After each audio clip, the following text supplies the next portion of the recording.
Hello everyone, Sean Scorvo for HD23 here again. No puppies or sunrises today.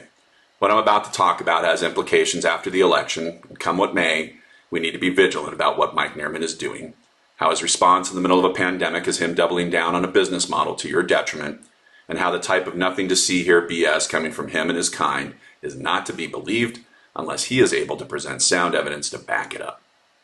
As you saw in the Statesman Journal, he still won't debate, won't talk to the press, and he won't give his constituents district-specific information during critical times. So it is up to us to call him out during this campaign and after if need be. When we left off, I mentioned Mike's marketing genius around his business model, and it's an important thing to be aware of. As a refresher, the business model is to take money in from donors, vote as those donors direct, get the donor to fund your outside business position, funnel unspent money out to other candidates and other legislators, then convince your constituents that it's all in the up and up, and with a couple of aw shucks, I would have voted that way anyway. The marketing genius is that pat on the head at the end. Shh, nothing to see here. But hey, look at this dollar I saved in committee 3 years ago, though.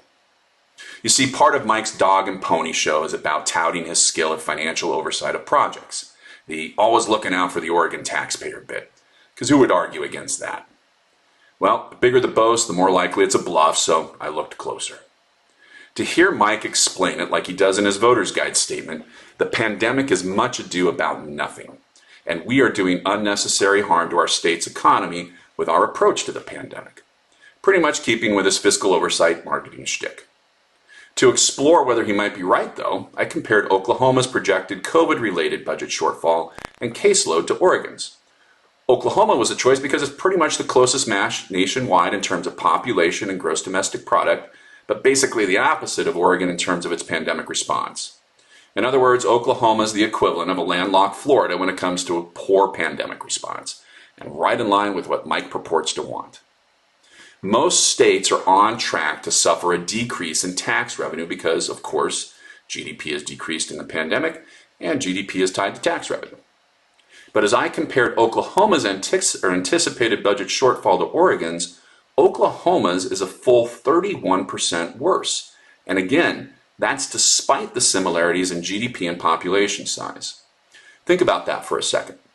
Oregon, which is far and away doing a better job than Oklahoma of creating and sticking to public health mandates around distancing and mask wearing, is also doing better financially by a wide margin. But that's just part of the economic picture. You see, Oklahoma has roughly 2.5 times the number of cases and 2 times the number of deaths, despite being the slightly smaller of the two states, and those deaths have an economic toll on the state as well. If you take the number of deaths and apply the value of statistical lives metric, a metric that's used worldwide to make policy decisions, the difference in lost productivity in Oklahoma compared to Oregon was a full $565 million worse. So we have 31% better tax revenue projected, we are reflecting a healthier GDP as a result, and we have $565 million more in productivity than Oklahoma, while using stricter measures that Mike wants to see rescinded. Now, maybe I'm just a simple guy and I'm missing something, but in my opinion, a state with higher COVID deaths and lower economic output and $500 million in lost productivity is probably not the one to copy. And that takes us full circle back to Mike's marketing. You see, he has the same information I do if he were to look. The position he is pushing for in terms of the pandemic is clearly not the best option financially or health-wise, but he's doubled down on it in the voter's guide. Why? In my opinion, despite his marketing genius, he is stuck in a trap, and we'll talk about that more in the next video. Thank you.